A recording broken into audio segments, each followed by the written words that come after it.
حضرت حسین رضی اللہ تعالیٰ عنہ کا موقف یہ تھا کہ میں یزید جیسے آدمی کے ہاتھ پر بیعت کرنے کے لیے تیار، بولو بھائی میں نہیں بیعت کرتا اس کے ہاتھ، یزید کے بارے میں خبریں تھیں، بعض کہتے تھے شراب پیتا ہے۔ حضرت مفتی محمد تقی عثمانی صاحب کا انہوں نے فرمایا ہے کہ کسی مستند روایت سے ثابت نہیں ہے شراب پینا، روایتیں ہیں مگر کوئی اوتھینٹک روایت۔ تو اب نتیجہ کیا نکلا کہ حضرت حسین رضی اللہ تعالیٰ عنہ کے پاس کوفہ سے خطوط تھا، کوفہ کا گورنر تھا ابن زیاد، وہ بھی یزید کا آدمی تھا، بڑا ظالم آدمی تھا۔ اہل کوفہ کے خطوط آئے کہ آپ آ جائیں یہاں پر، یہاں سب لوگ آپ کے ہاتھ پر بیعت کرنے کے لیے تیار ہیں۔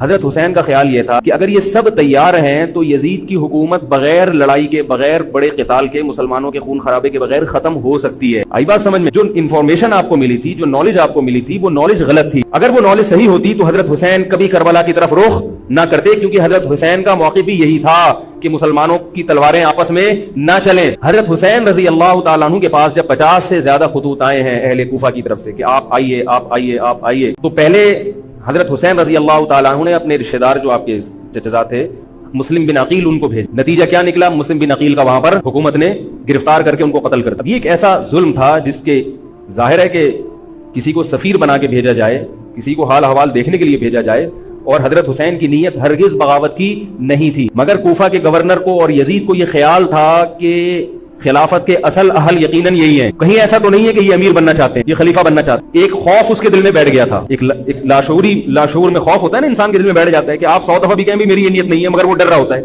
کہ یار یہ کچھ کر نہ لیں۔ تو جب مسلم بن عقیل کو شہید کیا گیا، حضرت حسین رضی اللہ تعالیٰ عنہ جا چکے تھے۔ جب حضرت حسین رضی اللہ تعالیٰ عنہ کوفہ کی طرف جا رہے تھے، بہت سارے صحابہ نے آپ کو منع کیا، جن میں عبداللہ ابن عمر رضی اللہ تعالیٰ، عبداللہ ابن عباس رضی اللہ تعالیٰ عنہ بھی، کہ آپ یہ کام نہ کریں۔ بعض نے تو کہا کہ ہمیں آپ کی شہادت کا یقین ہے، کیونکہ جس حالات میں آپ جا رہے ہیں حکومت یہ سمجھے گی کہ بغاوت کرنے آ رہے ہیں، لہذا وہ آپ کو کیا کرے گی؟ اس بیس پہ قتل نہیں کرے گی کہ آپ نواسہ رسول ہیں، کیونکہ وہ بھی مسلمان تھے، اس بیس پہ قتل کرے گی کہ آپ کی نیت کیا ہے؟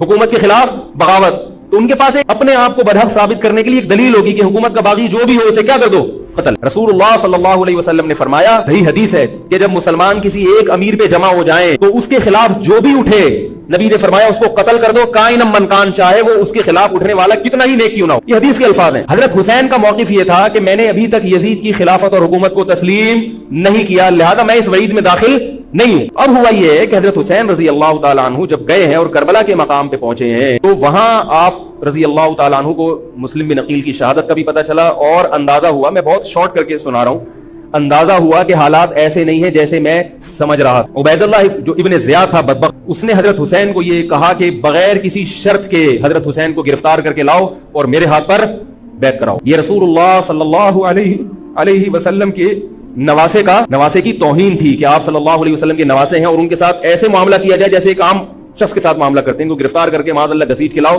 اور میرے ہاتھ پر بیعت پر کیا کرو، ان کو مجبور کرو۔ حضرت حسین رضی اللہ تعالیٰ عنہ کا کربلا کے میدان میں موقف یہ تھا کہ میں اگر بیعت ہوں گا تو ڈائریکٹ یزید کے ہاتھ پہ بیعت ہوں گا جو مسلمانوں کا خلیفہ ہے، ابن زیاد کے ہاتھ پر بیعت نہیں ہوں گا۔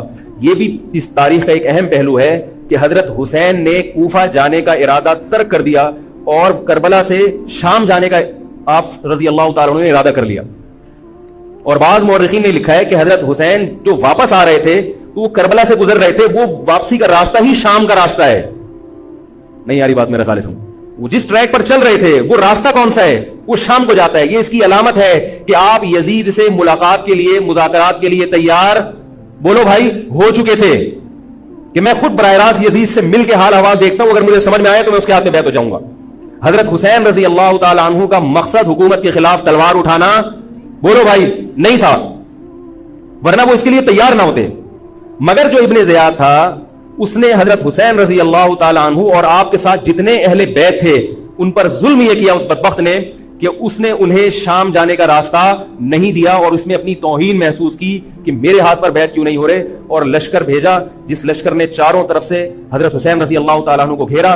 حضرت حسین نے کہا کہ میں عزت کی جو موت ہے اس کو ذلت کی زندگی پر ترجیح دیتا ہوں۔ کوئی بھی غیرت مند ہوتا تو اس وقت یہی کرتا کہ بھئی جب میں اپنے دعوے سے بھی دستبردار ہو گیا اور میں شام جانے کے لیے بھی تیار ہو گیا، اب میرا راستہ روکنے کی کیا حقیقت ہے؟ اللہ تعالیٰ کوفہ کے گورنر کے ذریعے حضرت حسین کا قتل کروانا چاہتے تھے تاکہ اس کی بدبختی ساری دنیا کے سامنے ظاہر ہو جائے۔ اگر حضرت حسین پھر بھی تلوار چلاتے، پھر بھی لڑتے، تو حضرت حسین پر یہ الزام لگایا جا سکتا تھا کہ معاذ اللہ آپ باغیوں میں ہیں۔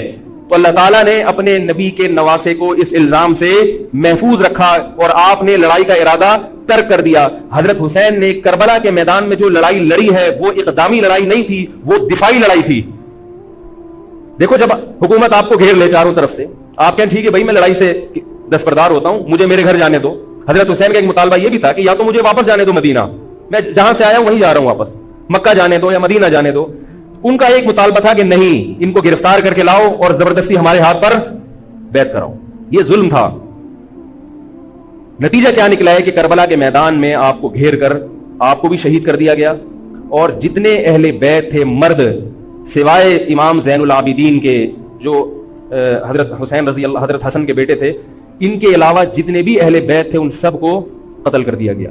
اور یہ اسلامی تاریخ پر ایک بدنما داغ ہے یہ واقعہ کہ ایک اسلامی حکومت تھی اور اس کے اسلامی حکمران تھے, اور ان حکمرانوں کے ہاتھوں محمد صلی اللہ علیہ وسلم کے نواسے کا سر جو ہے وہ گردن اڑائی گئی ہے. مجھ سے خدا کی قسم یہ الفاظ ادا نہیں ہو رہے, میں اپنے جذبات پہ بہت زیادہ کنٹرول کر رہا ہوں. وہ منظر کیا ہوگا کہ جب نبی صلی اللہ علیہ وسلم کے نواسے, آپ صلی اللہ علیہ وسلم کے نواسے کی گردن اڑائی گئی ہوگی. تو یہ بہت ایک اسلامی تاریخ میں ایک بدترین واقعہ ہے. لیکن بات یہ ہے کہ جب یہ واقعہ ہو گیا اور قتل کر دیا گیا, باقی جتنے بھی جو زندہ بچے تھے اہل بیت وہ یزید کے پاس لے جائے گئے. روایات میں آتا ہے کہ یزید نے ان کا اکرام کیا اور ان کو عزت کے ساتھ تحفے تحائف دے کر واپس کیا. یہ جو کربلا کے واقعات میں جو ظلم کی داستانیں اضافی بیان کی جاتی ہیں, اس کا